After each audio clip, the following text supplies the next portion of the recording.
السلام علیکم ورحمۃ اللہ وبرکاتہ۔ بسم اللہ الرحمن الرحیم، الحمد للہ رب العالمین، والصلاة والسلام علی رسولہ الکریم وعلی آلہ وصحبہ ومن سار علی نہجہ الی یوم الدین وسلم تسلیما کثیرا، اما بعد۔ آج کی ہماری کلاس منتقى الاحادیث فی الاخلاق والآداب من کتاب الجامع من بلوغ المرام، بلوغ المرام کی کتاب الجامع، اس میں اخلاق و آداب سے متعلقہ احادیث کے جس میں سے آج ہم حدیث نمبر 12 سے شروع کرتے ہیں۔ باب البر والصلہ۔ باب البر والصلہ، بر والصلہ کے معنی کیا ہے؟ بر کے معنی بہت زیادہ نیکی، اور خصوصاً وہ نیکی جو ماں باپ کے ساتھ کی جاتی ہے اس کو بر کا نام دیا جاتا ہے، بر الوالدین۔ تو اور اسی سے لفظ بر ہے کہ بہت زیادہ نیکی کرنے والا۔ اللہ تعالیٰ نے اپنے ناموں کا ذکر کیا، اللہ کی صفات میں سے ہے البر الرحیم، کہ جو بڑا ہی نیکی کرنے والا یا خیر اور بھلائی کرنے والا، خیر خواہی کرنے والا بندوں کے ساتھ اور بڑا مہربان ہے۔ اور اسی طرح اللہ نے سورہ مریم میں یحییٰ علیہ السلام اور عیسیٰ علیہ السلام کے حوالے سے ان کے بارے فرمایا کہ یحییٰ علیہ السلام کے بارے فرمایا کہ برًا بوالدیہ، کہ جو اپنے ماں باپ کے ساتھ بڑے ہی نیکی کرنے والے تھے۔ اور عیسیٰ علیہ السلام اپنے بارے میں فرماتے ہیں برًا بوالدتی، کہ اپنی ماں کے ساتھ بڑا نیکی کرنے والا ہوں۔ تو بر کے معنی یا بر کے معنی بہت نیکی کرنا، اور اس کے مد مقابل جو ہے وہ عقوق ہے، کہ کسی کو تکلیف دینا، ایذا رسانی کرنا، بدسلوکی کرنا۔ تو یہ معنی ہے البر والصلہ، اور صلہ کے معنی کسی چیز کو ملانا اور جوڑنا، اور یہاں پر مراد اس سے رشتوں کو ملانا، تعلقات کو قائم کرنا، تعلقات کو درست رکھنا، اور بلکہ اس سے مراد یہاں پر صلہ رحمی ہے۔ صلہ سے مراد یعنی صلہ رحمی، یعنی وہ ملانا کس کو ہے؟ رحموں کو ملانا۔ اور رحم کا تعلق کہ رحم کیا چیز ہے؟ جو ماں کے پیٹ میں وہ جگہ ہوتی ہے جہاں پر بچہ پیدا ہوتا ہے۔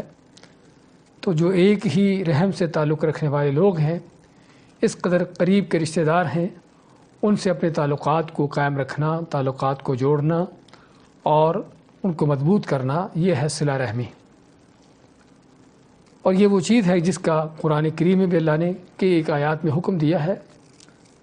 اس کی فضیلت بیان کی ہے، اور احادیث میں بھی ہم جس طرح کہ آج چند ایک احادیث لیں گے اس موضوع پر۔ اللہ تعالیٰ کا فرمان ہے سورۃ الرعد میں والذین یصلون ما امر اللہ بہ ان یوصل ویخشون۔ اللہ نے صفات بیان کی اپنے نیک بندوں کی، ان میں سے ایک صفات کیا ہے کہ جن رشتوں کو، جن رشتہ ناتوں کو اللہ نے ملانے کا حکم دیا ہے ان کو ملاتے ہیں۔ تو آخر میں اللہ تعالیٰ ان کی صفات بیان کر کے کیا فرماتا ہے کہ ان کو، ان نیکیوں کے عوض میں ان کے لیے کیا ہے؟ جنات عدن یدخلونہا ومن صلح من آبائہم وذریاتہم، کہ جنتوں میں داخل ہوں گے وہ خود بھی اور ان کے ماں باپ بھی اور ان کی اولادیں بھی۔ تو کہنے کا مقصد تو یہ ہے صلہ رحمی کا اجر۔ اور بلکہ ایک صحیح حدیث میں ہے کہ اللہ تعالیٰ نے جب رحم کو پیدا کیا تو رحم اللہ کے عرش کے ساتھ چمٹ جاتا ہے اور کہتا ہے کہ اللہ مجھے میرا حق دے۔ اللہ تعالیٰ فرماتا ہے کہ تیرا حق یہ ہے کہ جو تجھے ملائے گا میں اس کو ملاؤں گا، اور جو تجھے کاٹے گا میں اس کو کاٹوں گا۔ تو اسی سے صلہ رحمی کا یہ باب، یہ موضوع جو آج ہم لے رہے ہیں، کہ جو بہت اہم ترین موضوع ہے، اور خصوصاً آج کے حالات میں کہ جب مادہ پرستی کے اس دور میں ہر انسان نفسہ نفسی کے عالم میں ہے اور ہر ایک اپنی ہی گن میں مگن ہے، اور اس کو کچھ پرواہ نہیں کہ اس کے آس پاس اس کے رشتہ دار، بہن بھائی، اس کے عزیز و اقارب، ان کے اس پر کیا حقوق ہیں اور کس طرح ان کو ادا کرنا ہے۔ اسی صلہ رحمی کے حوالے سے اللہ تعالیٰ کا فرمان آت ذی القربى حقہ، کہ قرابت والوں کو ان کا حق دو۔ تو جتنا جس قدر قریب ہوگا اسی قدر اس کا حق بھی زیادہ ہوگا۔ تو چنانچہ حدیث نمبر 12 ہمارے سامنے ہے، عن ابی ہریرہ رضی اللہ عنہ قال قال رسول اللہ صلی اللہ علیہ وسلم من احب ان يبسط عليه في رزقه وينسأ له في اثره فليصل رحمه۔ من احب، جو شخص یہ چاہتا ہو، ان يبسط عليه في رزقه، کہ اس کی روزی وسیع ہو، اس کی روزی میں فراخی ہو، وَيُنْسَأَ لَهُ فِي أَثَرِهِ، اور ایک دوسری روایت میں ہے فی اجلہ، کہ اس کے اگر اثر کا لفظ لیتے ہیں تو اس کا معنی کہ اس کے اثر میں، اس کے آثار میں تاخیر کر دی جائے، اور اس سے مراد اس کی عمر دراز کر دی جائے،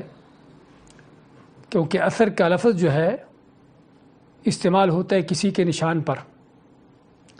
قدموں کے وہ نشان جو انسان چھوڑتا ہے زمین پر چلتے ہوئے، ان کو آثار کا نام دیا جاتا ہے۔ وَنَكْتُبُ مَا قَدَّمُوا وَآثَارَهُمْ، جس طرح اللہ تعالیٰ فرماتا ہے سورہ یاسین میں کہ انہوں نے جو آگے بھیجا اور جو ان کے آثار ہیں ان کو ہم لکھتے ہیں۔ تو انسان کے چلنے کے جو اقدام ہیں، اس کے لگے ہوئے زمین پر قدم، یہ اس کے آثار ہیں۔ تو حدیث میں کیا معنی ہے کہ جو چاہتا ہو کہ اس کے آثار کو تاخیر کر دیا جائے، یعنی اس کی عمر لمبی ہو جائے تاکہ وہ لمبا عرصہ تک زمین پر چلتا رہے، اس کے آثار زمین پر لگتے رہیں، قدموں کے نشان زمین پر لگتے رہیں۔ اور یہ اس کا دوسرا معنی کہ یُنْسَأَ لَهُ فِي أَثَرِهِ کے معنی کہ اس کی یادگاریں باقی رہیں، چاہے وہ دنیا سے چلا بھی جائے لیکن دنیا سے جانے کے بعد بھی اس کی یادگاریں، اس کے اچھا ذکر خیر اس کا جاری ساری رہے۔ تو آپ فرمائیں کہ جو شخص یہ چاہتا ہو کہ اس کی روزی وسیع ہو، اس کی آثار اس کے تاخیر ہو جائیں، یعنی اس کی عمر لمبی ہو جائے، تو اس کو چاہیے، کیا چاہیے؟ فَلْيَصِلْ رَحِمَهُ، اسے چاہیے کہ وہ صلہ رحمی کرے۔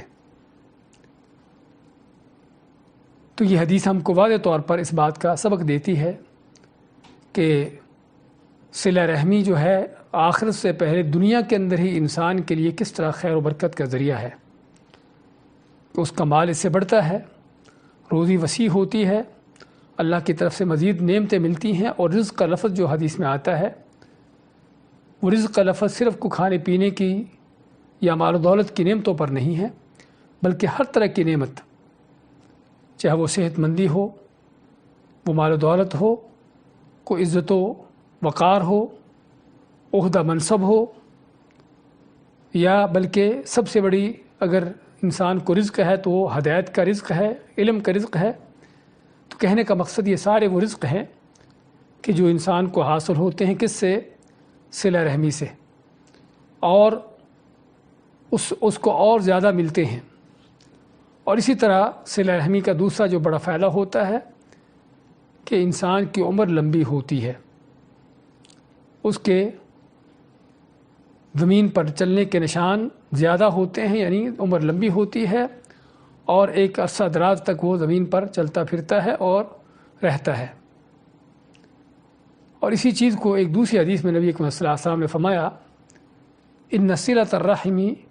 محبۃ فی الاہل مسرات فی المال منسأۃ فی الاثر۔ ترمذی کی صحیح حدیث ہے، آپ مانتے ہیں کہ صلہ رحمی، اس سے اہل و عیال میں اور رشتہ داروں کے اندر محبت پیدا ہوتی ہے، مسرات فی المال، اور مالی طور پر انسان تونگری اور فراخی اس کو حاصل ہوتی ہے، منسأۃ فی الاثر، اور اس کے آثار جو ہیں زمین پر چلنے کے نشان تاخیر اس کو لمبے ہو جاتے ہیں، اس کے عمر دراز ہو جاتی ہے۔ یہاں پر ایک جو اشکال پیدا ہوتی ہے وہ کیا ہے کہ انسان ماں کے پیٹ میں ہوتا ہے تو اس کی زندگی بھی لکھ دی جاتی ہے اور اس کی روزی بھی لکھ دی جاتی ہے، اور اسی طرح قرآن کریم کی کئی ایک آیات اور احادیث بھی ہمیں بیان کرتی ہیں کہ انسان کا جو کچھ اللہ نے لکھا مقدر کیا ہوتا ہے وہ اتنا ہی اس کو ملتا ہے،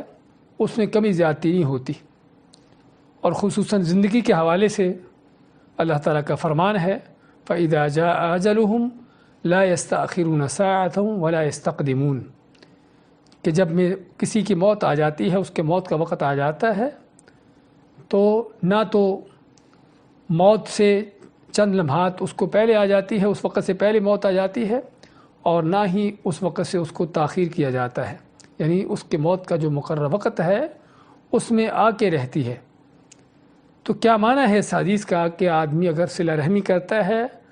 تو اس کا مال بڑھتا ہے، اس کی روزی بڑھتی ہے اور اس کی عمر لمبی ہوتی ہے؟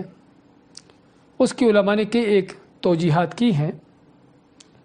سب سے پہلی تو یہ ہے کہ اللہ نے ہر چیز کے یا تقدیر کے ساتھ بھی اسباب رکھے ہیں، ہر چیز کے اسباب مقرر کیے ہیں۔ تو اگر کوئی تقدیر بھی اللہ نے کسی کی مقدر کی ہے تو اس تقدیر کے ساتھ بھی اسباب رکھے ہیں، اور ان اسباب کے ساتھ ہی پھر اس آدمی کی تقدیر اس کے اوپر نافذ ہوتی ہے۔ اگر وہ چیز کرتا ہے جس وجہ سے وہ چیز اس کو حاصل ہو سکتی ہے مقدر کی ہوئی تو اس کو مل جاتی ہے، نہیں کرتا تو وہ اس کو حاصل نہیں ہوتی۔ تو اس لیے اللہ نے اگر چیزوں کو مقدر کیا ہے تو اس کے ساتھ اسباب بھی مہیا کیے ہیں۔ تو انہی اسباب میں سے ایک یہ بھی سبب ہے کہ آدمی اگر صلہ رحمی کرتا ہے تو اللہ تعالیٰ اس کو اس کی زندگی دراز کرتا ہے، اس کی روزی وسیع کرتا ہے۔ اسی طرح یہ بھی کہ حقیقی معنوں میں کسی کی عمر لمبی ہونا، اور وہ کس وجہ سے؟ جسمانی راحت و آرام کی وجہ سے۔ اور وہ جسمانی راحت و آرام وہ صرف ظاہری وہ شکل و صورت نہیں راحت و آرام کی جو اکثر لوگ جس کو ڈھونڈنے کی اور حاصل کرنے کی کوشش کرتے ہیں، بلکہ وہ راحت و آرام ہے جو روح کا ہے، دل کا ہے۔ آدمی جب صلہ رحمی کرتا ہے اور خصوصاً قریب کے رشتہ داروں کے ساتھ نیکی اور احسان اس کا ہوتا ہے، تو جس طرح نبی اکرم صلی اللہ علیہ وسلم نے فرمایا حدیث میں ان صلۃ الرحم محبۃ فی الاہل کہ صلہ رحمی سے رشتہ داروں اور عزیز و اقارب کے درمیان محبت پیدا ہوتی ہے، اور کوئی شک نہیں کہ انسان کا دوسروں کے دل میں محبت ہونا اور دوسرے لوگ اس سے محبت کریں جس سے اس کی عزت و وقار بڑھتی ہے، اور خود بھی انسان دلی طور پر مطمئن ہوتا ہے۔ اور پھر مزید جب آدمی دوسروں پر خرچ کرتا ہے، دوسروں کو دیتا ہے، ان کی خدمت کرتا ہے، ان کے کام آتا ہے، تو دوسرے لوگ اس کا ذکر خیر کرتے ہیں، اس کی تعریف کرتے ہیں، اور کوئی شک نہیں کہ یہ بھی چیز انسان کے لیے اس کی دلی مسرت کا ذریعہ بنتی ہے۔ جب دوسروں کی خدمت کرتا ہے، ان کے کام آتا ہے، ان سے صلہ رحمی کرتا ہے تو اس کے لیے دعائیں کرتے ہیں، اور یہ دعائیں بھی انسان کے لیے دنیا آخرت کی خیر و برکات کا ذریعہ ہیں۔ تو چنانچہ یہ ساری وہ چیزیں ہیں کہ جو دلی اطمینان اور سکون اور راحت و آرام، لوگوں کی طرف سے ایک عزت و وقار اور لوگوں کے دل میں اس کے لیے محبت کا ہونا، اس کے لیے دعائیں ہونا، یہ ساری وہ چیزیں ہیں جس سے انسان کو دلی طور پر جب راحت ملتی ہے تو اس راحت و آرام سے جسمانی طور پر بھی اس کی صحت بہتر ہوتی، اچھی ہوتی ہے، اور پھر اس کی بنیاد پر وہ صحت مند زندگی گزارتا ہے، اور اللہ تعالیٰ اس کو ایک لمبی زندگی عطا کر دیتا ہے۔ اس کے برعکس کیا ہے؟ اس کے برعکس جب انسان قطع رحمی کرتا ہے اور دوسرے لوگوں کے حوالے سے اس کے دل میں حسد، بغض، کینہ، بدگمانی اور طرح کی دشمنیاں ہوتی ہیں، تو ایسا شخص ہر وقت پریشانی کے عالم میں ہوتا ہے، بے چینی کی کیفیت میں ہوتا ہے، اس کا ڈپریشن بڑھتا ہے، جس وجہ سے طرح طرح کی بیماریاں اس پر مسلط ہوتی ہیں، اور ان بیماریوں کی وجہ سے آدمی موت کے اور زیادہ قریب ہو جاتا ہے۔ اور اللہ تعالیٰ اسی چیز کی حقیقت کو بیان کرتے ہوئے فرماتا ہے سورۃ النحل میں، من عمل صالحا من ذکر او انثی وهو مؤمن فلنحینہ حیاۃ طیبہ، کہ وہ لوگ جو نیک عمل کرتے ہیں، چاہے وہ مرد ہو یا عورت ہو، وہو مؤمن، اور وہ اللہ پر ایمان لانے والا بھی ہو، اللہ تعالیٰ ان کی نیکیوں کی وجہ سے، لوگوں کے ساتھ احسان کی وجہ سے اللہ ماتا فلنحینہ حیاۃ طیبہ، ہم ایسے لوگوں کو پاکیزہ اچھی عمدہ زندگی عطا کرتے ہیں، یعنی ان کو باعزت وقار کی اور راحت و آرام کی، سکون کی زندگی عطا ہوتی ہے۔ اور کوئی شک نہیں کہ سکون و اطمینان کی زندگی انسان کے لیے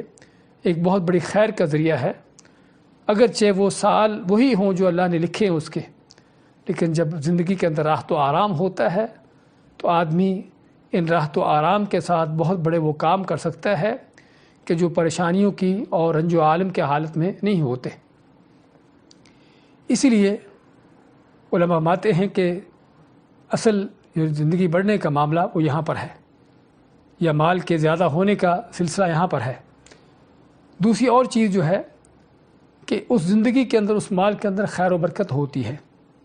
جب انسان اللہ تعالیٰ کے حقوق کے بعد بندوں کے حق ادا کرتا ہے، صلہ رحمی کرتا ہے خصوصاً، تو اس کے اوقات میں برکت ہوتی ہے، اس کے وقت جو ہے وہ ضائع ہونے سے محفوظ ہو جاتے ہیں، کم وقت میں بہت بڑے بڑے وہ کام کر لیتا ہے کہ جو عام دوسرا آدمی اتنے کام نہ کر سکتا ہو، اور اسے بہت بڑے مفید اعمال کی توفیق مل جاتی ہے۔ اور یہ وہ چیز ہے کہ جو ہم اپنے سامنے دیکھتے ہیں۔ ہم صحابہ کرام، تابعین اور ان سے پہلے اللہ کے نبی اور رسولوں کی سیرتوں کو اٹھا کر دیکھیں کہ کس طرح مختصر زندگیوں کے اندر انہوں نے کتنے بڑے بڑے کام کر دیے۔ خود نبی اکرم صلی اللہ علیہ وسلم کی سیرت اٹھا کر دیکھیں کہ صرف نبوت کے چند سال، 23 سالہ زندگی میں آپ نے دنیا میں کتنا بڑا انقلاب پیدا کر دیا اللہ کی توفیق سے، کہ اگر پوری دنیا کے لوگ مل کر بھی یہ کام کرنا چاہتے نہ کر پاتے، تو اللہ تعالیٰ نے آپ کے مختصر سے ان اوقات کے اندر، ان چند سالوں کے اندر اتنا بڑا آپ سے کام لے لیا۔ اس بات کی دلیل ہے کہ آپ کے وقت کے اندر کیا خیر و برکت تھی۔ اور اسی طرح آپ کے بعد بھی آپ کے ساتھی صحابہ اکرام، ان کی خلافت کا اگر زمانہ دیکھیں، ابو بکر صدیق رضی اللہ تعالیٰ عنہ، صرف 2 سال اور چند مہینے کی ان کی خلافت، لیکن ان چند سالوں کے اندر، 2 سال کے اندر ہی انہوں نے کیا عظیم کارنامے کیے کہ آج کے حکمران یا آج کے سیاسی لیڈر شاید اس کا کو عشر عشیر تو کیا، بہت اس کی خاک تک بھی نہ پہنچ سکے۔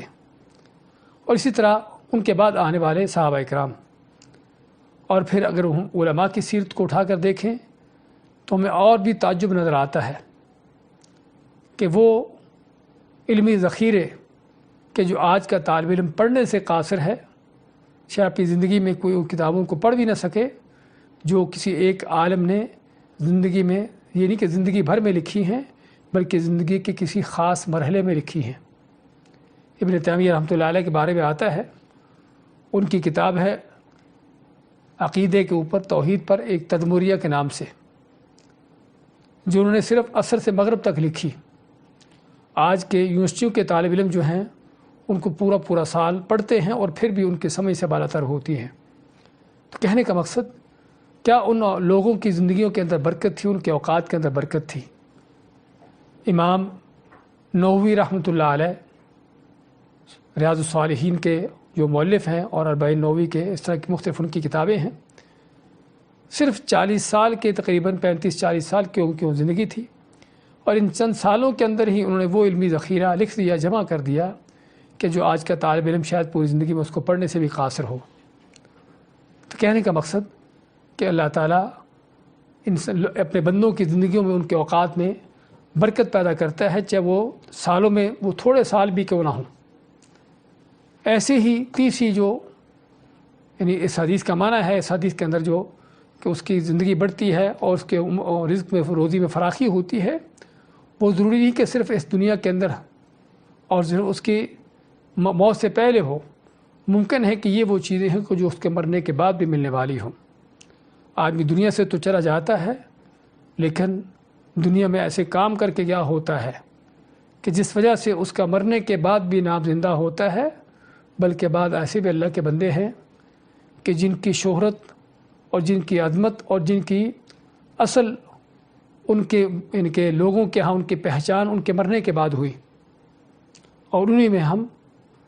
اپنے شیخ عثیمین رحمۃ اللہ علیہ کو دیکھتے ہیں کہ ان کے ساتھ ہمارا ایک لمبا عرصہ گزرا ہے، لیکن ان کی زندگی میں ہم دیکھتے تھے اگرچہ شہرت تھی اس وقت بھی ان کی ایک عزت و وقار اللہ نے ان کو دیا ہوا تھا، علمی ان کا مقام تھا، لیکن آج ان کے مرنے کے تقریباً 20 سال کے بعد جس انداز سے ان کی شہرت ہے کہ شاید ہی کوئی دین کا علم ایسا ہو کہ جہاں پر سب سے بڑا فتویٰ اور سب سے اہم فتویٰ ان کا نہ ہو۔ کوئی مسئلہ لوگوں کو درپیش ہوتا ہے تو سب سے پہلے ان کا فتویٰ لوگوں کے سامنے ہوتا ہے۔ کوئی ویب سائٹ، کوئی ایسی چیز، کوئی کتاب ان کے ذکر سے خالی نہیں، اور حتیٰ کہ صرف عام دنیا کے اندر ہی نہیں، علمی میدان میں بھی، یعنی کچھ عرصہ پہلے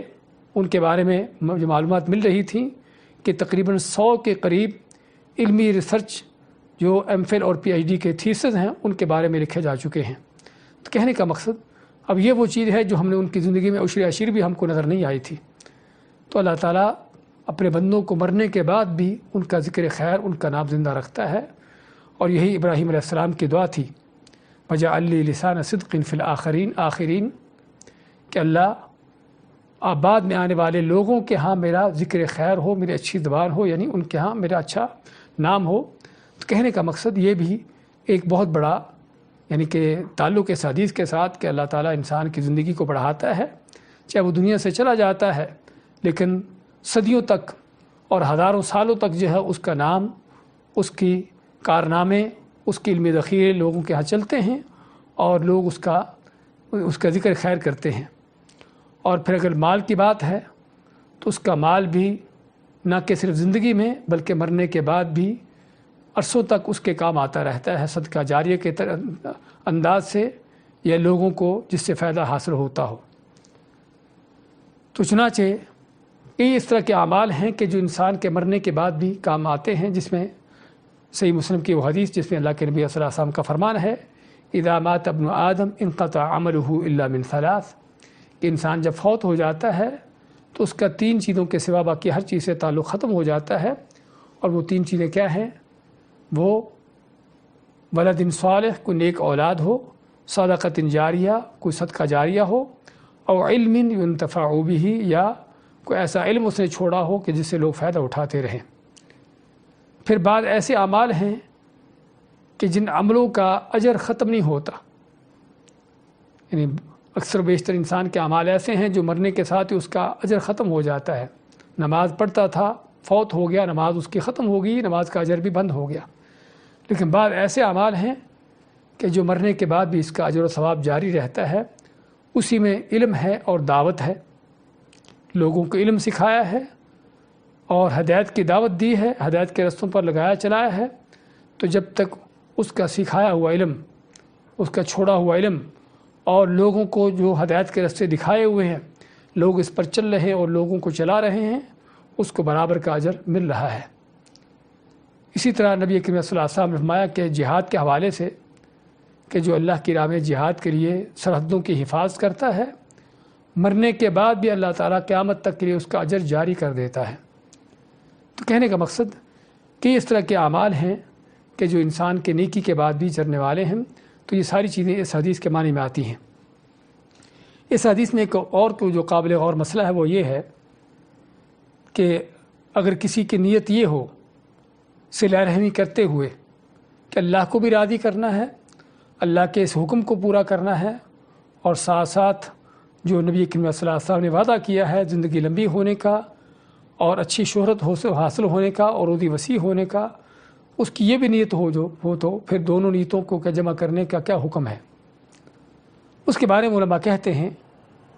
کہ وہ چیزیں کہ جس کا احادیث میں یا قرآن میں ذکر آتا ہے اور اس کی ترغیب دلائی گئی ہے کہ اگر تم یہ کام کرو گے تو تم کو آخرت سے پہلے دنیا میں ہی اس کا یہ اجر ملے گا، تو اس عمل کو کرتے ہوئے، کام کو کرتے ہوئے دنیا کی اس چیز کا نیت کر لینا، اس میں کوئی گناہ کی بات نہیں، بشرطے کہ اصل نیت اللہ کے رضا ہو، آخرت ہو، اللہ کے حکم کو پورا کرنا ہو۔ یعنی صرف نیت دنیا کا مقصد نہ رہ جائے، بلکہ اصل نیت اللہ کو راضی کرنا ہو، اللہ کے حکم کو پورا کرنا ہو۔ لیکن اس کے ساتھ ساتھ اگر حدیث کی روح سے جو اللہ کا وعدہ ہے اس کو دنیا کے اندر خیر ملنے کا، زندگی لمبے ہونے کا، روزی وسیع ہونے کا، اگر یہ بھی اس کی نیت ہو جائے ساتھ، تو دونوں نیتوں کو جمع کرنے میں کوئی حرج کی بات نہیں، جائز ہیں، بلکہ اسی کی ترغیب دی گئی ہے۔ اور ہم جو قرآن کریم میں اللہ نے ہم کو دعا سکھائی ہے وہ یہی ہے۔ سورہ بقرہ دوسرے پارے میں اللہ نے حج کا ذکر کیا، اور حج کے ذکر کے دوران ہی دعا کا ذکر کیا۔ فرمایا کہ کچھ وہ لوگ ہیں جو دعا کرتے ہیں، کیا کہتے ہیں؟ ربنا آتنا فی الدنیا، اے اللہ ہم کو دنیا میں دے دے۔ لیکن ان کی صرف تما لالچ دنیا کی حد تک ہوتا ہے، اللہ ماتا کہ آخرت پر ان کا کچھ حصہ نہیں ہوتا۔ اور دوسرے کچھ نیک بخت ہیں کہ دعا کرتے ہیں ربنا آتنا فی الدنیا حسنہ وفی الآخرۃ حسنہ وقنا عذاب النار، اللہ ہم کو دنیا کی بہتری بھی عطا کر دے اور آخرت کی بہتری بھی عطا کر دے اور جہنم کے عذاب سے بچا لے۔ تو اللہ ماتا کہ یہ وہ لوگ ہیں جن کے لیے انہوں نے جو مانگا، انہوں نے جو کیا، ان کا پورا حصہ ان کو ملتا ہے۔ تو کہنے کا مقصد یہ دعا بھی ہم کو اس بات کا معنی دیتی ہے کہ اگر انسان اس طرح کے اعمال کرتے ہوئے اللہ کو راضی کرنے کے ساتھ ساتھ اللہ کے حکم کو پورا کرنے کا مقصد سامنے رکھتے ہوئے اگر دنیا کی کسی فائدے کی، کسی مقصد کی نیت بھی کر لیتا ہے تو وہ بھی جائز اور صحیح ہے، اس میں کوئی غلط پہلو نہیں ہے۔ تو یہ تھی حدیث، پہلی حدیث 12 نمبر حدیث جو ہم نے لی تھی کہ من احب ان یبسط علیہ فی رزقہ، کہ جو شخص چاہتا ہو کہ اس کی روزی فراخ کی جائے، وینسأ لہ فی اثرہ، اور اس کی عمر دراز کی جائے، فلیصل رحمہ، تو اسے چاہیے کہ وہ صلہ رحمی کرے، یعنی اپنے رحم کے رشتوں کو ملائے اور ان کے حق ادا کرے۔ اور ہم مزید اس پر آگے بات کرتے ہیں اگلی حدیث کی شرح میں۔ 13 نمبر حدیث میں وعن جبیر بن مطعم رضی اللہ عنہ قال قال رسول اللہ صلی اللہ علیہ وسلم لا يدخل الجنة قاطع، یعنی قاطع رحم۔ صحیح بخاری اور مسلم کی حدیث میں آپ فرماتے ہیں کہ جنت میں قطع رحمی کرنے والا داخل نہ ہوگا۔ جہاں پر ہم نے صلہ رحمی کی فضیلت پڑھی، اس کے ساتھ ساتھ قطع رحمی کی اس کی سزا کیا ہے، اس کے وبال کیا ہے، اس کی عاقبت کیا ہے، اس کا بھی ہمیں جاننے کی ضرورت ہے۔ اور قطع رحمی کے حوالے سے جس طرح صلہ رحمی کا ہم نے پڑھا ہے کہ صلہ رحمی کے حوالے سے اللہ تعالیٰ نے ان کے لیے جنتوں کے وعدے کیے ہیں، اور جنتوں میں ان کے لیے سبھی ان کے گھر والوں کو جمع کرنے کا اللہ نے وعدہ کیا ہے۔ انہی آیات کے بعد اللہ نے قطع رحمی کرنے والوں کا ذکر کیا۔ فرمایا والذین ینقضون عہد اللہ من بعد میثاقہ ویقطعون ما امر اللہ بہ ان یوصل ویفسدون فی الارض اولئک لہم اللعنۃ ولہم سوء الدار۔ سورۃ الرعد کی آیت نمبر 25 میں اللہ تعالیٰ کا فرمان کہ وہ لوگ جو اللہ کے عہدوں کو توڑتے ہیں ان کو پختہ کرنے کے بعد، اور جن رشتہ ناتوں کو اللہ نے ملانے کا حکم دیا ہے ان سے قطع تعلقی کرتے ہیں، ان رشتوں کو توڑتے ہیں، وَيُفْسِدُونَ فِي الْأَرْضِ، اور زمین میں فساد کرتے ہیں، اولئک لہم اللعنہ، ہاں یہ وہ لوگ ہیں جن پر اللہ کی لعنتیں ہیں، جن پر لعنت ہے، وَلَهُمْ سُوءُ الدار، اور ان کے لیے بہت برا گھر ہے یعنی جہنم ہے۔ اور اللعنہ، لعنہ کے ساتھ جو ال لگا ہے، اس میں معنی ملتا ہے کہ ہر طرح کی لعنتوں کے وہ حقدار ہیں، مستحق ہیں۔ کون؟ کہ جن کی یہ صفات بیان ہوئی، اللہ کے عہدوں کو توڑنے والے اور قطع رحمی کرنے والے، صلہ رحمی نہ کرنے والے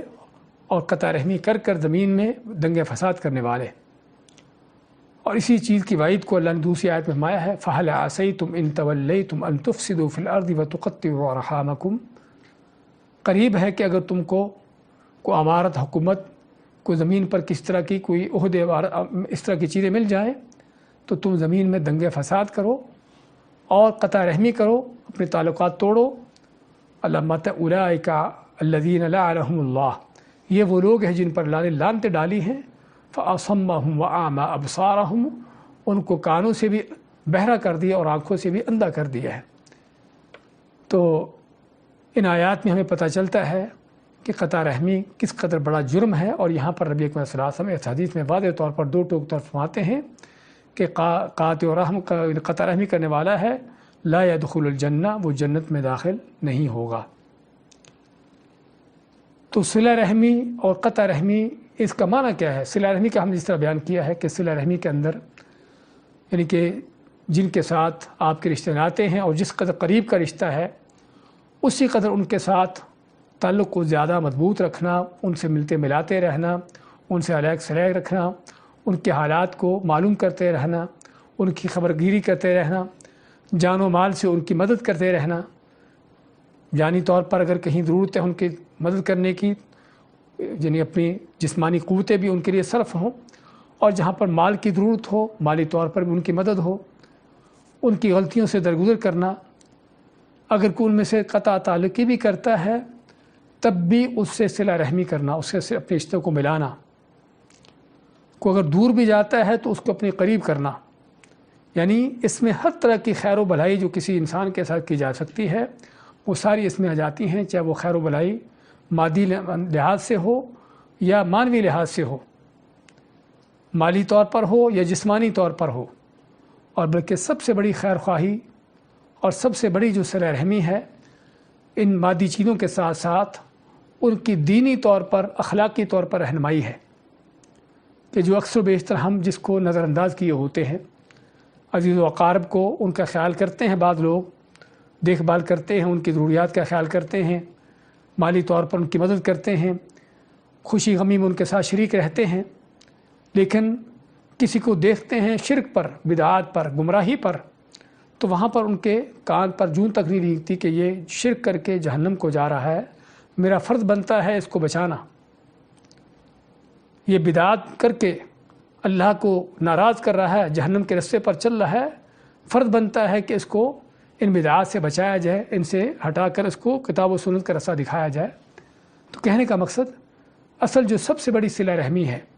اور سب سے بڑا جو ہم عزیز و اقارب کے ساتھ احسان اور نیکی کر سکتے ہیں، اس میں سب سے پہلے والدین اور اولاد، بیوی اور بہن بھائی جو بھی رشتہ دار ہیں، وہ ان کی دینی طور پر، اخلاقی طور پر ان کی رہنمائی ہے اور ان میں ان کی اصلاح کرنا ہے۔ یعنی کہ ایک جانور کی طرح ان کو کھلاتے پلاتے تو جائیں، لیکن اخلاقی طور پر نہ دیکھیں کہ وہ کیا کر رہے ہیں اور کس شرک بدعات میں چل کر وہ جہنم کو جا رہے ہیں۔ تو اس لیے سب سے بڑی جو خیر خواہی کسی کے ساتھ وہ یہ ہو سکتی ہے۔ ہم نے بتایا ہے کہ صلہ رحمی کے اندر یہ بھی ہے کہ اگر کوئی تعلقات توڑتا ہے، کاٹتا ہے، تو اس سے اپنے تعلقات کو قائم کیا جائے، مضبوط کیا جائے۔ تو چنانچہ رشتہ داروں کے ساتھ سلوک کے لوگوں کے 3 انداز ہوتے ہیں یا 3 مرتبے ہیں، اور سب سے پہلا مرتبہ صلہ رحمی کا ہے کہ جس کی ہم نے تعریف بیان کی ہے کہ رشتوں کو ملانا اور ان کی خیر خواہی کرتے رہنا، ان کی خبرگیری رکھنا اور ان کی ہر خوشی غمی میں ان کے ساتھ شریک رہنا اور ان کی ضروریات کو پورا کرنا اور خصوصاً دینی اور اخلاقی طور پر ان کی رہنمائی کرنا۔ تو یہ ہے جو سب سے پہلا اور سب سے اعلیٰ مرتبہ ہے صلہ رحمی کا، اور جو ہونا چاہیے۔ اور دوسرا مرتبہ کیا ہے کہ مکافات جس کو کہتے ہیں، مکافات کے معنی کہ اگر کوئی تم سے صلہ رحمی کرتا ہے تو آپ بھی اس سے کرتے ہو، اگر تم سے نیکی کو کرتا ہے تو آپ بھی اس سے نیکی کرو، تم سے اگر کوئی تعلقات جوڑتا ہے تو آپ بھی اس سے جوڑو، اور جو توڑے ہوئے ہیں تعلقات کو، جو نہیں جوڑتا، نہیں ملتا ملاتا، آپ بھی اس کو چھوڑ دو۔ تو یہ صلہ رحمی نہیں ہے۔ صحیح بخاری کی حدیث میں ہے، نبی اکرم صلی اللہ علیہ وسلم کا فرمان، لیس الواصل بالمکافئ، کہ صلہ رحمی کرنے کا معنی یہ نہیں کہ آپ صرف لوگوں کو ان کی نیکی کا بدلہ دو، کوئی نیکی کرتا ہے تو نیکی کرو، کوئی اگر تم سے ملتا ہے تو اس کی ملو، یہ صلہ رحمی کا معنی نہیں ہے۔ ولیکن الواصل الذی اذا قطعت رحمہ وصلها، کہ صلہ رحمی کرنے والا وہ شخص ہے کہ جب اس سے تعلقات توڑے جائیں تو تب بھی تعلقات توڑنے والوں کے ساتھ تعلقات کو جوڑے، ان کے ساتھ اپنے تعلقات کو ملائے۔ اور اسی طرح صحیح مسلم کی حدیث میں ابو ہریرہ رضی اللہ تعالیٰ عنہ روایت فرماتے ہیں کہ ایک آدمی نبی اکرم صلی اللہ علیہ وسلم کے پاس آیا اور کہنے لگا کہ میرے رشتہ دار کچھ اس طرح کے ہیں کہ میں ان سے تعلقات جوڑتا ہوں وہ تعلقات کو توڑتے ہیں، میں ان کے ساتھ نیکی کرتا ہوں، احسان کرتا ہوں، وہ میرے ساتھ بدسلوکی کرتے ہیں، اور میں ان سے ملنے کی کوشش کرتا ہوں، وہ مجھ سے دور ہٹتے ہیں، قطع تعلقی کرتے ہیں، اور میں ان سے نرمی سے اور بردباری سے پیش آتا ہوں، اور جب کہ وہ میرے ساتھ جہالت اور گنواری سے، بے وفائی سے پیش آتے ہیں۔ تو نبی اکرم صلی اللہ علیہ وسلم نے فرمایا ان کنت کما تقول فإنما تصفهم المل، کہ اگر تو جس طرح کہہ رہا ہے ایسے ہی ہے تو ایسے ہے جیسے تو ان کے چہروں پر راکھ پھینک رہا ہو، یعنی واقعی جو تیرا کرنے کا کام تھا تو نے کر دیا، لیکن ان لوگوں کی جہالت، ان کی حماقت کے جو تیرے ساتھ اس طرح سے بدتمیزی سے اور اس طرح انداز سے تیرے ساتھ پیش آتے ہیں۔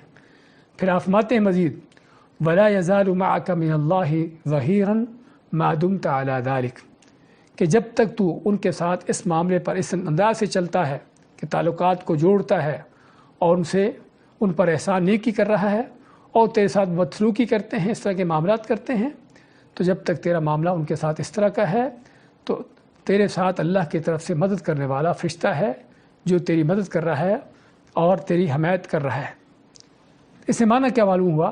کہ دوسرا مرحلہ ایسے لوگوں کا ہے یا ایسے کچھ لوگ ہیں جو صرف انہی رشتوں کو ملاتے ہیں کہ جو ان سے ملتے ہیں، باقیوں کو توڑتے ہیں۔ یہ صلہ رحمی نہیں، یہ مکافات ہے، اور یہ وہ چیز نہیں جس کا اللہ نے حکم دیا ہے، اللہ نے صلہ رحمی کا حکم دیا ہے۔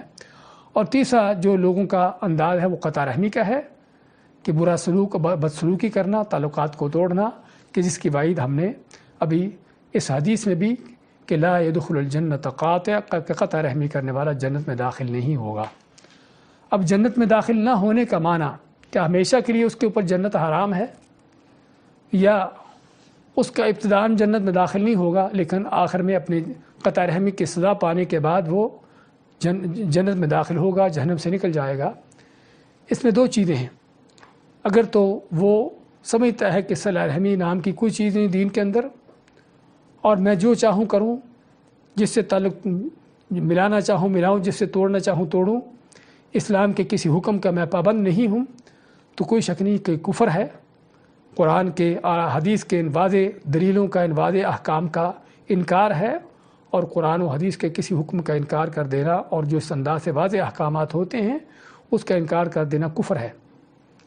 تو اگر کفر کر کے مرتا ہے، سمجھتا ہے کہ صلہ رحمی نام کی کوئی چیز نہیں دین کے اندر اور اس کی کوئی ضرورت نہیں ہے، اور یہ اس کا عقیدہ ہے، تو پھر تو واقعی ہی وہ ایسا کفر کر کے مر رہا ہے کہ جس کے اوپر جنت ہمیشہ کے لیے حرام ہے اور کبھی بھی جنت میں داخل نہیں ہو سکتا۔ لیکن اگر صرف اس نے قطع رحمی کی ہے اپنی لاپرواہی کی وجہ سے، یا کسی اپنی ذاتی اناد یا تعصب ہٹ درمی کی وجہ سے، جس طرح کے بعض اوقات ہوتا ہے لوگوں کے درمیان کسی مخالفت کوئی اس طرح کی چیزیں ہو جاتی ہیں، تو اگر اس بنیاد پر اس کی قطع رحمی ہے تو کوئی شک نہیں کہ یہ کفر نہیں ہے، یہ صرف کبیرہ گناہ ہے۔ ہاں، کبیرہ گناہ ضرور ہے، کیونکہ نبی اکرم صلی اللہ علیہ وسلم نے ایسا کرنے والے کے اوپر جنت میں نہ داخل ہونے کی وعید سنائی ہے۔ تو یہ بہت بڑا کبیرہ گناہ ہے جس سے اس کو توبہ طائب ہونے کی ضرورت ہے، اور اگر توبہ نہیں کرتا تو ممکن ہے کہ اللہ تعالیٰ اس کو جہنم میں ڈالے اور جنت سے ایک وقت تک اس کو محروم رکھے اس گناہ کی وجہ سے، لیکن آخر میں چونکہ وہ توحید پر ہے، اللہ تعالیٰ اس کو جہنم سے نکال کر جنت میں داخل کر سکتا ہے۔ تو یہ اس کا معنی جنت میں داخل نہ ہونے کا، کہ اگر تو وہ ویسے ہی انکار کرتا ہے صلہ رحمی کا، اس چیز کا کہ دین کے اندر کوئی ایسی چیز نہیں ہے، تو کوئی شک نہیں کہ کفر تک پہنچا دیتی ہے، اور ایسا شخص ہمیشہ کے لیے جہنمی ہے اور کبھی بھی جنت میں داخل نہیں ہو سکتا۔ لیکن اگر وہ یہ کہتا ہے کہ صلہ رحمی کو مانتا ہے، تسلیم کرتا ہے کہ اللہ کا حکم ہے، لیکن اپنی لاپرواہی سے یہ نہیں کرتا، تو گناہ کبیرہ کا ارتکاب کر رہا ہے، کہ جس پر اس کو اگر جہنم میں ڈالا جاتا ہے یا جنت سے محروم کیا جاتا ہے تو ایک وقت تک، لیکن اس کے بعد آخر اس کو جنت میں داخل کیا جائے گا۔ اس کے بعد حدیث نمبر 14 لیتے ہیں کہ جس کو روایت کرتے ہیں مغیرہ ابن سعید رضی اللہ تعالی عنہ عن رسول اللہ صلی اللہ علیہ وسلم قال ان اللہ حرم علیکم عقوق الامہات ووعد البنات ومنع الوہات وکرہ لکم قیل وقال وکثرۃ السؤال واضاعۃ المال۔ نبی کریم صلی اللہ علیہ وسلم نے فرمایا کہ اللہ نے جو چیز تم پر حرام کی ہیں وہ کیا ہیں؟ ان اللہ حرم علیکم عقوق الامہات، اللہ نے تم پر ماؤں کی نافرمانی حرام کی ہے، ووعد البنات، اور اس طرح بیٹیوں کو زندہ درگور کرنا اللہ نے یہ چیز تم پر حرام کی ہے، ومنع وہات، اور اسی طرح جو چیز تم پر حرام کی ہے وہ یہ ہے کہ کسی کو ان کا حق نہ دینا اور ان سے اپنے حقوق لینا، وَكَرِهَ لَكُمْ قِيلَ وَقَالَ، اور تم سے جو چیز اللہ کو ناپسند ہے وہ قیل قال یعنی فضول باتیں کرنا، وَكَثْرَةَ السُّؤَال، اور زیادہ سوال کرنا، وَإِضَاعَةَ الْمَال، اور مال کو ضائع کرنا۔ اس حدیث میں حقیقت میں ہمیں کئی ایک باتوں کی تعلیم دی گئی ہے، جس میں سب سے پہلی جو چیز ہمارے موضوع سے متعلقہ وہ ہے عقوق الامہات، کہ ماؤں کے ساتھ ماؤں سے نافرمانی کرنا، ان سے بدسلوکی کرنا، اور خصوصاً ماں کا ذکر اس لیے کیا کیونکہ ماں وہ ہستی ہے کہ جس کا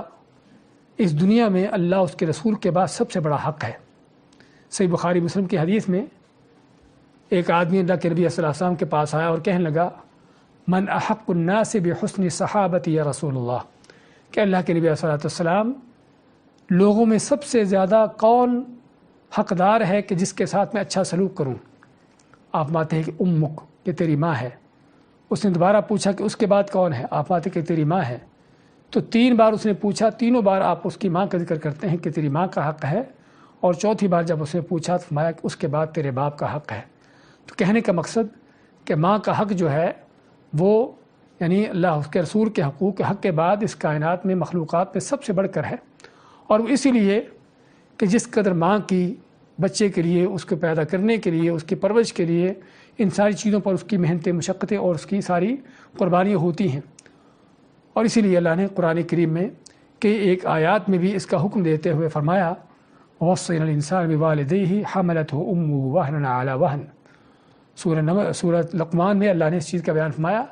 کہ ہم نے انسان کو وصیت کی والدین کے ساتھ اچھا سلوک کرنے کی، احسان نیکی کرنے کی، اور پھر خصوصاً ماں کا ذکر کیا حَمَلَتْهُ أُمُّهُ وَهْنًا عَلَى وَهْنٍ، کہ جس کی ماں نے اس کو کمزوری در کمزوری اس کو اٹھایا، اس کی پرورش کی اور یہ ساری چیزیں کی۔ تو کہنے کا مقصد کہ اللہ تعالیٰ نے یعنی کہ سب سے بڑا حق جو ہے ماں کا رکھا ہے۔ تو یہاں پر اس حدیث میں اللہ کے نبی صلی اللہ علیہ وسلم اسی بار فرماتے ان اللہ حرم علیکم عقوق الامہات، کہ اللہ نے تم پر ماؤں کی نافرمانی حرام کی ہے۔ لیکن کیا ہر چیز میں نافرمانی؟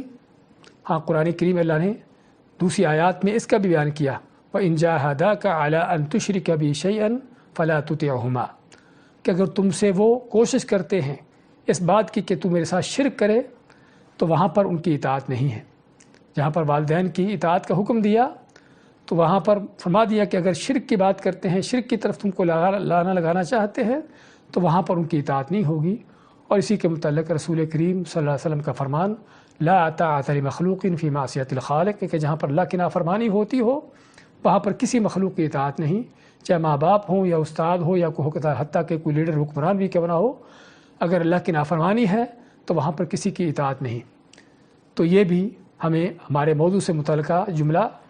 کہ حقوق الامہات، ماؤں کی نافرمانی، اور حقوق کے اندر نافرمانی بھی ہے، اور ان کے ساتھ ہر طرح کی بدتمیزی ہے، ہر طرح کی گستاخی ہے، ہر طرح کی وہ برا سلوک ہے جو کسی طرح کے بھی ہو سکتا ہے۔ ان کے حقوق ادا نہ کیے جانا، ان کی دیکھ بھال نہ کیے جانا، اور ان کا خیال نہ رکھنا، ان کی ضروریات کا، یہ ساری چیزیں۔ اور والدین کے حقوق کے حوالے سے حقیقت ہمارے سامنے ایک نہیں بلکہ 10 احادیث ہیں جس میں جانے کی تفصیلات نہیں ہیں۔ تو آزمائے کہ اللہ نے جو چیز تم پر حرام کی ہے وہ ماؤں کے ساتھ نافرمانی اور ان کے ساتھ جو ہے ان کے حقوق کو ادا نہ کرنا اور ان کے ساتھ بد کلامی کرنا، اور یہ ساری چیزیں اس میں آتی ہیں۔ اور دوسری چیز ووعد البنات، جو چیز تم پر حرام کی ہے وہ کیا ہے کہ بیٹیوں کو زندہ درگور کرنا۔ وعد کے معنی زندہ درگور کرنا، البنات بیٹیوں کو، اور یہ وہ جاہلانہ رسم کہ جو اسلام سے پہلے بھی تھی اور آج بھی اس سے کہیں بڑھ کر ہے۔ اسلام سے پہلے کیا تھا کہ بیٹی کو یعنی کہ گھر میں ہونا یا بیٹی کا پیدا ہونا ان لوگوں کے لیے ایک بہت بڑی مصیبت تھی۔ سورۃ النحل میں جس کا اللہ نے ذکر کرتے فرمایا وَإِذَا بُشِّرَ أَحَدُهُم بِالْأُنثَىٰ ظل وجهه مسودا وهو قضیم، کہ جب ان میں سے کسی کو بیٹی پیدا ہونے کی خبر دی جاتی تو اس کا چہرہ بگڑ کر سیاہ ہو جاتا اور وہ غم سے بھر جاتا، تو یہ ان کا حال ہوتا۔ تو خیر وہ بیٹیوں کو زندہ درگور کرتے، زندہ ان کو دفن کر دیتے، ایک گھناؤنا جرم کہ جو اس زمانے کا معاشرے کا تھا، لیکن وہ صرف وہیں پر ختم نہیں ہوا،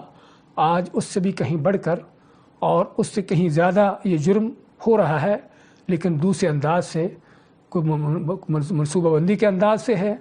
اور کبھی بچوں کو پیٹوں کے اندر ہی قتل کر دینے کے انداز سے ہے، اور کبھی حتیٰ کہ پیدا ہونے کے بعد بھی ان کو قتل کرنے کا یہ چیز پائی جاتی ہے۔ تو یہ جاہلانہ رسم آج بھی چل رہی ہے کہ جس کو اللہ نے حرام کیا ہے، اور کوئی شک نہیں کہ یہ اتنا بڑا جرم ہے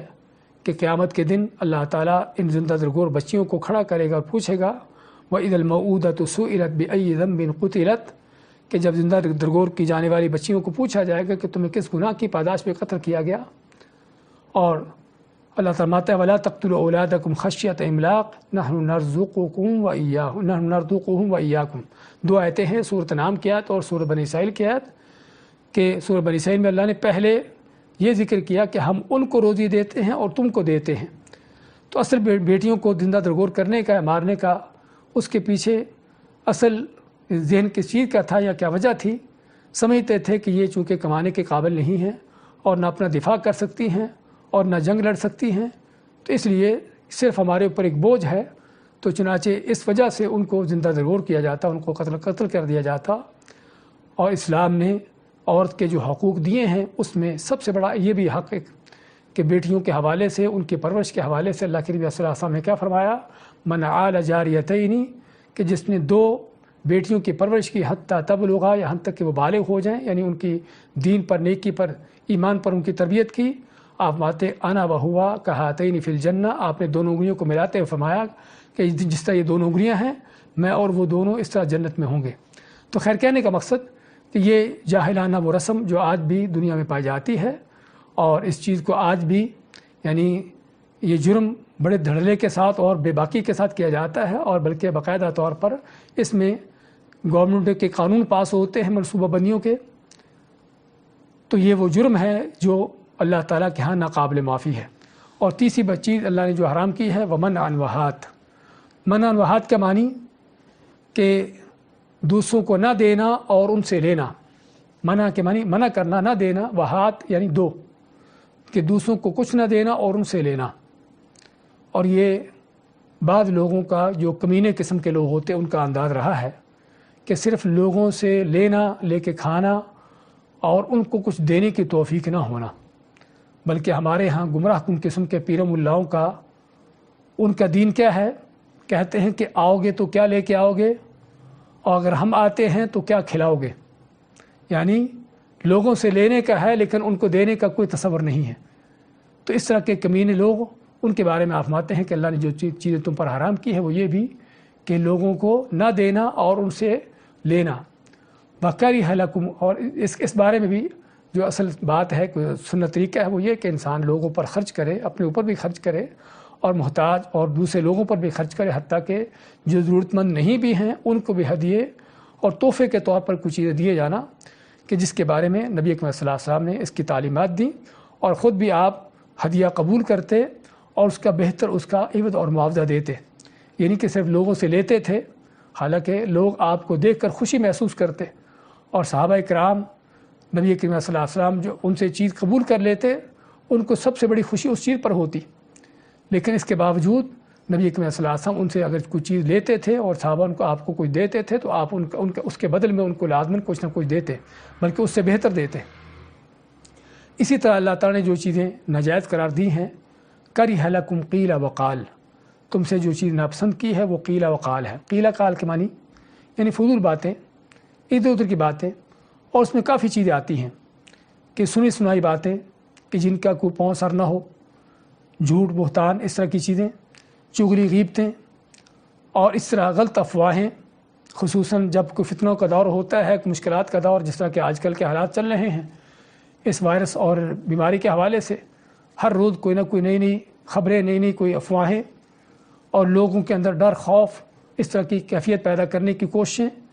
اور ایسے ہی بدبختوں کے بارے میں اللہ کے نبی صلی اللہ علیہ وسلم کا فرمان ہے من قال هلك الناس فهو اهلكهم، کہ جو کہتا ہے کہ لوگ ہلاک ہو گئے، آپ فرماتے ہیں کہ سب سے پہلے وہ ہلاک ہونے والا ہے۔ تو اس طرح کی یہ ساری فضول باتیں، اور ان فضول باتوں کے اندر سب سے بڑی باتیں جو قرآن و حدیث کے خلاف ہوں، قرآن و سنت کے خلاف باتیں کرنا،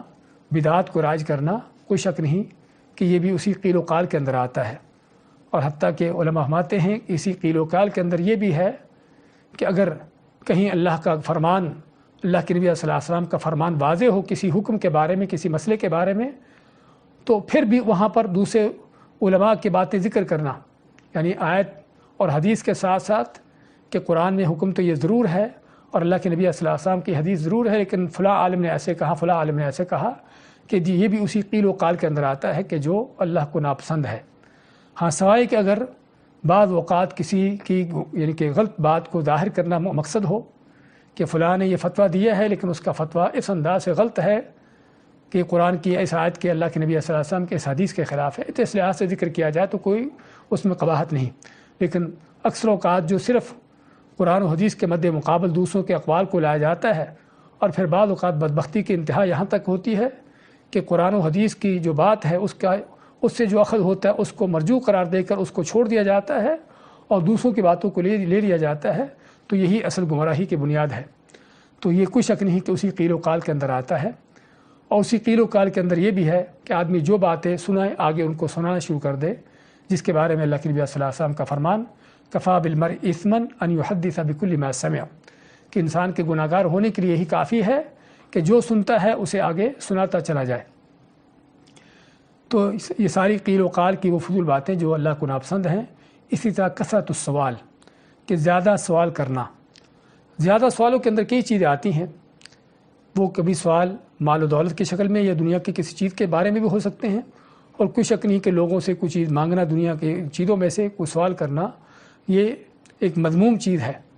اور اگر آدمی بغیر ضرورت کے مانگتا ہے تو اس کی بہت بڑی وعید ہے۔ نبی اکرم صلی اللہ علیہ وسلم نے فرمایا کہ جو آدمی بغیر ضرورت کے لوگوں سے مانگتا ہے وہ قیامت کے دن اللہ کے سامنے جب پیش ہوگا تو اس کے چہرے پر گوشت کا کوئی معمولی بھی ٹکڑا نہیں ہوگا، صرف ہڈیوں کا ڈھانچہ ہوگا، ہڈیوں کا ایک ڈھانچہ جو لوگوں کو دیکھ کے پتہ چلے گا کہ یہ وہ شخص ہے کہ جو بغیر ضرورت کے لوگوں سے مانگتا تھا۔ تو خیر اس کا کہ لوگوں سے اگر مال کے طور پر مانگنا ہے تو یہ کوئی شک نہیں کہ گری حرکت ہے، سوائے کہ جہاں پر انسان کو ضرورت ہو، اور اگر سوال جو ہے وہ علم کے سوال ہوں، کوئی دین کے سوالات ہوں، تو تب بھی اس میں اسلام نے یعنی کہ اس کے ضابطے اور قاعدے کلیے دیے ہیں کہ جہاں پر ضرورت ہے، جس حد تک ضرورت ہے اس کے بارے میں سوال کیا جائے، اور خصوصاً جب تک وحی نازل ہوتی تھی اس وقت تک تو لوگوں کو ویسے ہی سوال کرنے سے منع کر دیا گیا تھا کہ کہیں ایسا نہ ہو کہ کسی کے سوال کرنے کی وجہ سے وہ چیز جو حلال تھی، جس پر اللہ نے خاموشی اختیار کی تھی اور لوگوں کو اس کو کرنے کی اجازت دی تھی، تو اس کے سوال کی وجہ سے لوگوں پر حرام ہو جائے اور لوگوں کے لیے مشکل پیدا ہو جائے۔ لیکن اس کے بعد سوال کرنے کی اجازت ہے، لیکن جس حد تک ضرورت ہے بلا وجہ سوال اور چیزوں کو فرض کرنا کہ اگر ایسا ہو جائے تو ایسا ہو، اگر ایسا ہو تو کیا کریں، ان چیزوں سے آپ نبی صلی اللہ علیہ وسلم ان چیزوں کو سخت ناپسند کرتے تھے۔ ہاں کوئی مسئلہ درپیش ہے تو اس کے بارے میں سوال کرنا چاہیے، کیا جا سکتا ہے۔ تو اس لیے کثرت و سوال کے اندر اس طرح کی ساری چیزیں آتی ہیں جو فضول چیزیں ہوں، جس کی انسان کو ضرورت نہ ہو۔ اس کے بعد ہم آتے ہیں وَإِضَاعَةُ الْمَالِ، کہ اللہ نے جو چیزیں تم پر حرام کی ہیں وہ مال کو ضائع کرنا۔ مال کوئی شک نہیں کہ اللہ تعالیٰ نے انسان کو نعمت دی ہے، اور یہ وہ نعمت ہے جو انسان کی زندگی، اس کی معیشت کی، اس کے گزارن کا ذریعہ بنایا ہے۔ اور سورۃ النساء کے شروع میں اللہ نے اس لیے فرمایا ہے وَلَا تُؤْتُوا السُّفَهَاءَ أَمْوَالَكُمُ الَّتِي جَعَلَ اللَّهُ لَكُمْ قِيَامًا، کہ اللہ نے یہ مال جو تمہاری زندگی کا گزارن کا ذریعہ بنایا ہے، یہ بے وقوفوں کے حوالے نہ کرو۔ بے وقوف مراد یعنی چھوٹے بچے جو اس کو صحیح استعمال نہ کر سکتے ہوں، یا کوئی عقل سے یعنی کہ مجنون ہو یا پاگل ہو جس کی عقل صحیح نہ ہو، یعنی ایسے لوگوں کی یہ عقل تو ہے اس کی لیکن مال کا غلط استعمال کرتا ہے، تو اللہ فرماتے ہیں کہ ایسے لوگوں کے مال کو ان کے حوالے نہ کیا جائے تاکہ وہ مال کو ضائع نہ کریں۔ تو مال کو ضائع کرنا کوئی شک نہیں کہ اللہ تعالیٰ کی نعمت کی ناشکری ہے، اور اللہ تعالیٰ کی یعنی اس نعمت کو ضائع کرنا اور اللہ تعالیٰ کی نعمتوں کو پانے کا جو اللہ نے ذریعہ دیا ہے، طریقہ دیا ہے، وہ کیا ہے؟ لَإِن شَكَرْتُمْ لَأَزِيدَنَّكُمْ، اگر میری نعمتوں کا شکر ادا کرو گے تو تم کو زیادہ دوں گا۔ اور مال کی اس نعمت کا شکر کیا ہے کہ اس کو حلال جگہوں پر استعمال کیا جانا، ضرورت کے مطابق استعمال کیا جانا، اور جہاں پر اللہ کا حکم ہے اسی جگہ پر استعمال کیا جانا، یہ ہے اس مال کی نعمت کا شکر ادا ہوتا۔ اس کو ضائع کرنا، چاہے وہ ضائع کرنے کا انداز یعنی ایسی جگہوں پر خرچ کرنا جہاں پر ضرورت نہ ہو، یا جتنی ضرورت ہے اس سے بڑھ کر اس کو خرچ کر دینا، کوئی شک نہیں کہ سبھی مال کو ضائع کرنے کے معنی میں آتی ہیں کہ جو اللہ تعالیٰ کو ناپسند ہے، اور ایسی ناشکریاں ہی انسان کے لیے پھر اس کی آخرت سے پہلے دنیا کے اندر ہی اس کے لیے تنگیوں کا اور اس کی مشکلات کا، فقر و فاقے کا، ان چیزوں کا باعث بنتی ہیں۔ تو علی کل حال جس طرح ہم نے ذکر کیا تھا کہ یہ حدیث جو ہے ہمیں کئی ایک چیزوں کی تعلیم دیتی ہے۔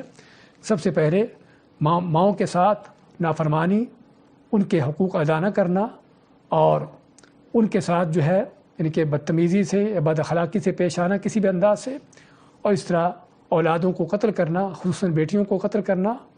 اور لوگوں سے لینا لیکن ان کو دینا نہ کچھ بھی، اور قیل و قال کے اندر اور اس طرح کی فضول باتوں کے اندر پر ٹائم ضائع کرنا، اور